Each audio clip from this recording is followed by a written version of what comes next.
को पूर्व निर्धारित अस्पताल में ले जाकर कभी भी हो सकता है आतंकी हमला।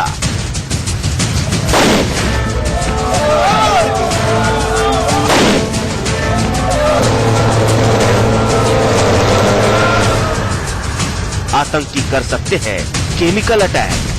कि जो ये लोग हैं इस गैस के अटैक के बाद यानी केमिकल के अटैक के बाद गिर गए हैं। शायद ये कोई जहरीली गैस है। फैला सकते हैं मौत का वायरस।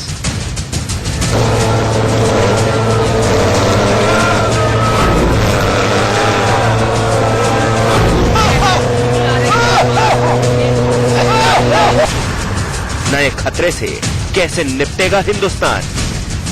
ये फोर्स उसके लिए पूरी तरह से तैयार है, उससे निपटने के लिए पूरी तरह से तैयार है। हिंदुस्तान के रखवाले करेंगे हिफाजत।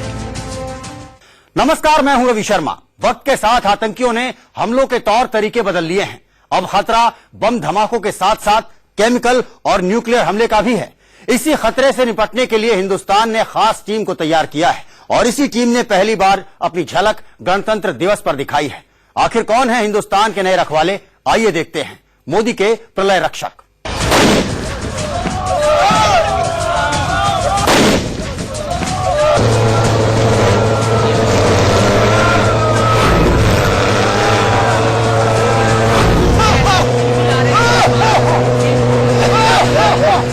वॉर रूम में आज हम आपको एक ऐसी फोर्स के पास लेकर चलने वाले हैं जिस पर किसी भी तरह का अटैक बेअसर है। CBRN की हम बात करेंगे कि कैसे देश को CBRN से खतरा है, लेकिन उससे निपटने के लिए भी ये फोर्स पूरी तरह से तैयार है। दिल्ली से कुछ किलोमीटर दूर हम गाजियाबाद आ पहुंचे हैं और हम बात कर रहे हैं NDRF की। गणतंत्र दिवस पर जब पूरी दुनिया हिंदुस्तान की ताकत देख रही थी, 21वीं सदी का हिंदुस्तान सीना तानकर दुश्मनों को ललकार रहा था। आप और हम टीवी पर 68वें गणतंत्र दिवस का गवाह बन रहे थे। ठीक उसी वक्त वतन के रखवाले की एक खास टुकड़ी दुश्मनों पर पैनी निगाह रखे हुए थे। ये टुकड़ी थी NDRF के खास जवानों की। स्थानों पर प्रयोग नहीं किया जाता है। एरिया इकोनॉमिक एरिया सभी राज्यों को युवा जी हाँ, इस खास फोर्स को बेहद खतरनाक खतरे के मद्देनजर तैयार किया गया है और इसी की बानगी दिल्ली से सटे गाजियाबाद में दिखी। क्या होगा अगर आतंकी केमिकल अटैक कर दे? कैसे निपटेगी ये टुकड़ी उस खतरे से? ये दिखाने के लिए अब हम आपको इस टुकड़ी के काम करने का तरीका दिखाते हैं। भेजा जा रहा है।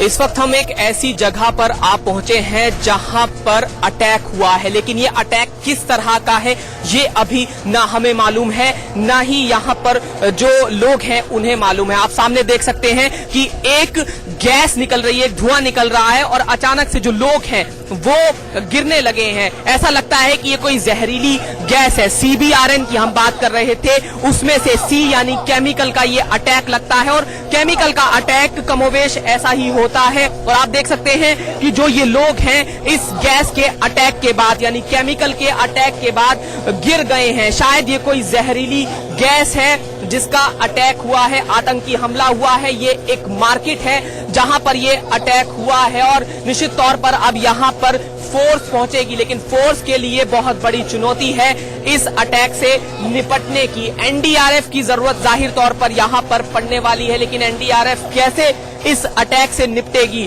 और NDRF की हम यहां पर बात कर रहे थे, सामने मैं आपको दिखाऊं तो NDRF का व्हीकल चंद सेकंडों में ही यहां आ पहुंचा है और यही खासियत है NDRF की कि वो कुछ ही क्षणों में मौके पर पहुंचने का काम करती है। ये जो व्हीकल आप देख रहे हैं, ये व्हीकल खास तौर से ऐसे ही अटैक्स के लिए तैयार किया गया है। इसमें से जो फोर्स निकल रही है वो आप देख सकते हैं कि खास तौर के कपड़े पहन कर निकली है।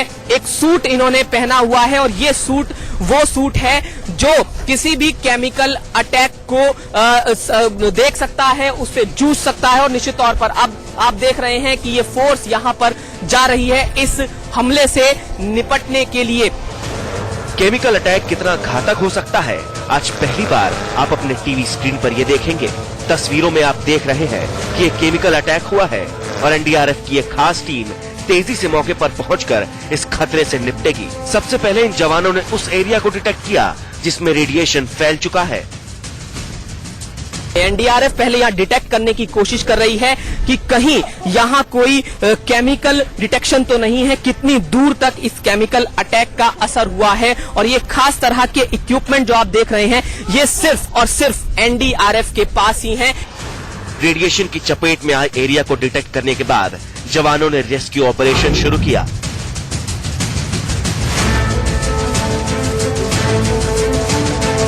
इस दौरान घायल लोगों को खास तरह के एक सूट से कवर करके अस्पताल के लिए रवाना कर दिया गया। और आप देख सकते हैं कि यहाँ पर मौके पर पहुंच गई है एनडीआरएफ की टीम और ये जो रेस्क्यू ऑपरेशन है वो शुरू कर दिया गया है। मार्केट, हमने आपको बताया था कि ये एक मार्केट है जहां पर ये पूरी परिस्थिति तैयार की गई है और यहाँ पर ये अटैक हुआ है। आपदा रिस्पांस के लिए स्पेशल इक्विपमेंट, दुश्मन से लड़ने का पूरा मकसद और निश्चित तौर पर केमिकल, रेडियोलॉजिकल, न्यूक्लियर और बायोलॉजिकल अटैक से निपटने की पूरी तैयारी आपके सामने। यहाँ पर एक केमिकल अटैक हुआ, उस केमिकल अटैक से निपटने के लिए टीम पहुंची और आप देख सकते हैं कि अब दूसरी टीम भी यहां पर पहुंच चुकी है जो रेस्क्यू करेगी। और जो लोग यहां पर इस केमिकल हमले का शिकार हुए हैं उन लोगों को यहां से बचाया जाएगा। कैसे बचाया जाएगा, एनडीआरएफ कैसे काम कर रही है, वो आपको दिखा रहे हैं। चंद क्षणों में ही आप देखें कि रेस्क्यू ऑपरेशन शुरू हो गया है। जो इसका शिकार हुए थे उनको यहां से लेकर जाया जा रहा है। खास तरह के ये मास्क हैं जो टीम ने पहने हैं ताकि ये जो अटैक हुआ है, केमिकल अटैक, कहीं इसको टीम ना इनहेल कर ले। और निश्चित तौर पर ये जो टीम है अब आपके सामने अपना काम कर रही है। रेस्क्यू ऑपरेशन आपके सामने, आप देखें यहाँ पर जो शिकार हुए थे इस हमले का, उनको एक खास तरह के बैग में डाला जा रहा है ताकि जो केमिकल अटैक है वो स्प्रेड ना हो। क्योंकि कहा यह जाता है कि जब केमिकल अटैक होता है उससे जो केमिकल फैलता है, फिजाओं में फैलता है, वो दूसरे लोगों को इफेक्ट कर सकता है, दूसरे लोग उसका शिकार हो सकते हैं। इसलिए ये खास तरह का एक बैग है जो एनडीआरएफ के पास है। कई लोग ऐसे थे जो इस हमले की चपेट में तो आए लेकिन कुछ हद तक चलने फिरने की हालत में थे। इन्हें एनडीआरएफ की टीम फौरन अपने साथ लेकर गई जहां इनके जिस्म पर हुए केमिकल के असर को दूर किया गया ताकि इनके पास मौजूद कोई दूसरा शख्स केमिकल अटैक की चपेट में न आ सके। क्या चल रहा है, अब क्या होगा इसके बाद? यहाँ पे ये जो केमिकल अटैक हुआ था, इसमें केमिकल अटैक के बाद क्या होता है कि हमारी बॉडी के ऊपर जो भी विक्टिम है, जो भी लोग उस क्षेत्र में थे, उनके ऊपर, शरीर के ऊपर केमिकल आ जाता है, यानी वो कंटेमिनेट हो जाते हैं। तो उनके शरीर के ऊपर का कंटेमिनेशन दूर करना बहुत जरूरी होता है। तो इनका जो विक्टिम्स थे जिनके शरीर में कंटेमिनेशन हो गया था, उनके शरीर से कंटेमिनेशन हटाया जा रहा है। उस प्रक्रिया को हम डीकंटेमिनेशन कहते हैं। ये प्रक्रिया जो यहाँ पे दिखाई जा रही है आपको, डीकंटेमिनेशन की है। उसमें सबसे पहले उनके जो बाहर इंडिविजुअल गियर ड्रॉप किया जाता है, जो बाहर शरीर में पहने होते हैं कपड़े, फिर वो कपड़े को हटाया जाता है क्योंकि उस कपड़े के ऊपर कंटेमिनेशन फैला हुआ है, उसके ऊपर केमिकल डिपॉजिट हो चुका।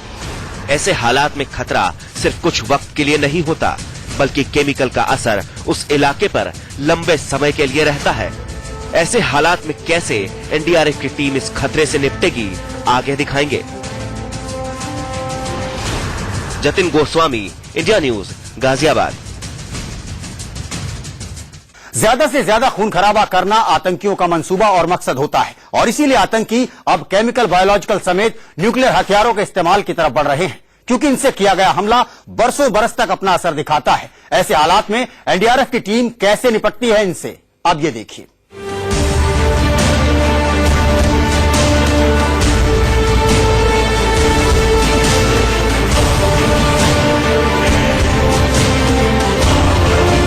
इसीलिए यहाँ जवानों की एक टीम प्रभावित इलाके को डिगोन करने में लगी है ताकि केमिकल के असर को खत्म किया जा सके।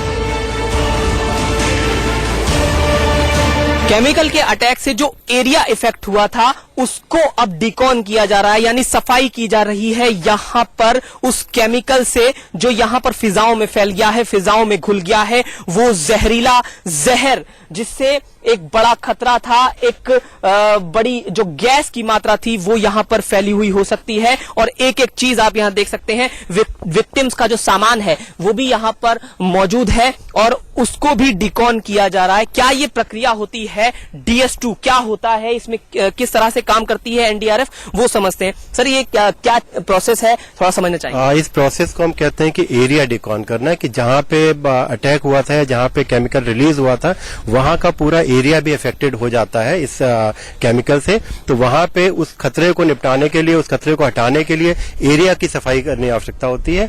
तो वो हम कर रहे हैं अभी यहाँ पे, वही प्रक्रिया आपको दिखाई जा रही है। इसमें DS2 सोल्यूशन जो एक विशिष्ट प्रकार का सोल्यूशन है जिसकी मदद से एरिया में अगर कोई कंटामिनेशन बचा है, कोई भी जहरीला पदार्थ बचा है तो वो खत्म हो जाए। आपको बता दें कि हिंदुस्तान पर एक खास तरह का खतरा मंडरा रहा है।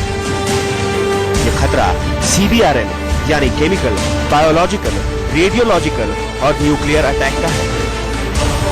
इस तरह के खतरे से निपटने के लिए NDRF की टीम को खास तरह की ट्रेनिंग दी गई है और इसी ट्रेनिंग के दौरान ड्रिल की तस्वीरें आप देख रहे थे, जिसे गाजियाबाद में NDRF की 8वीं बटालियन में पूरा किया गया।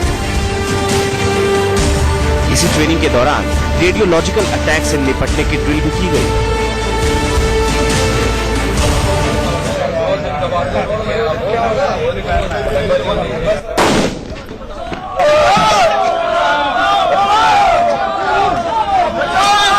CBRN में सबसे बड़ा खतरा है रेडियोलॉजिकल अटैक जो इस वक्त हो चुका है और बताया जा रहा है कि यहां पर एक ब्लास्ट हुआ है और आप तस्वीरें देख सकते हैं और आवाज सुन सकते हैं कि अभी भी ब्लास्ट की आवाजें आ रही हैं।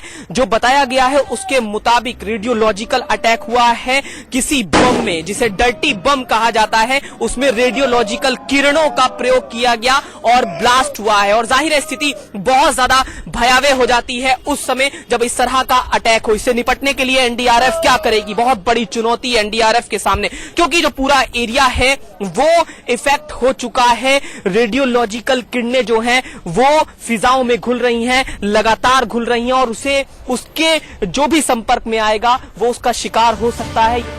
इस तरह के खतरे से निपटने के लिए हिंदुस्तान पूरी तरह से तैयार है और गणतंत्र दिवस के दौरान इन जवानों की पैनी निगाह हर वक्त चौकन्नी थी। Jatin Goswami, India news, Ghaziabad.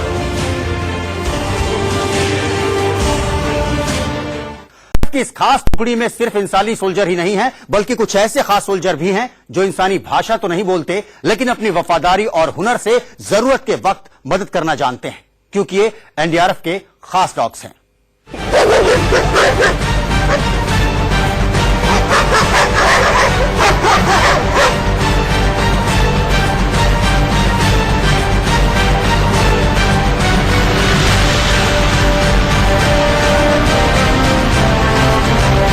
यही है NDRF की खास डॉग स्क्वाड, जिसने जरूरत के वक्त अपनी काबिलियत का लोहा बनवाया है और इस वक्त इनकी ट्रेनिंग चल रही है। और यहाँ पर कुछ खास तरह के डॉग स्क्वाड भी हैं जिनको तैयार किया जाता है कई तरह की आपदा से निपटने के लिए। अब तक हमने आपको दिखाया कि अगर देश या दुनिया में कहीं भी इंटेंशन केमिकल या न्यूक्लियर या बायोलॉजिकल अटैक हो जाए तो उससे निपटने के लिए NDRF पूरी तरह से तैयार है। लेकिन कई और आपदाएं होती हैं जो प्राकृतिक आपदाएं होती हैं, उनमें मसलन भूकंप की बात करें या फिर कोई बिल्डिंग कोलैप्स हो जाए, इस तरह की आपदाओं की बात करें तो वहां पर इन डॉग स्क्वाड का खास अहम योगदान रहता है।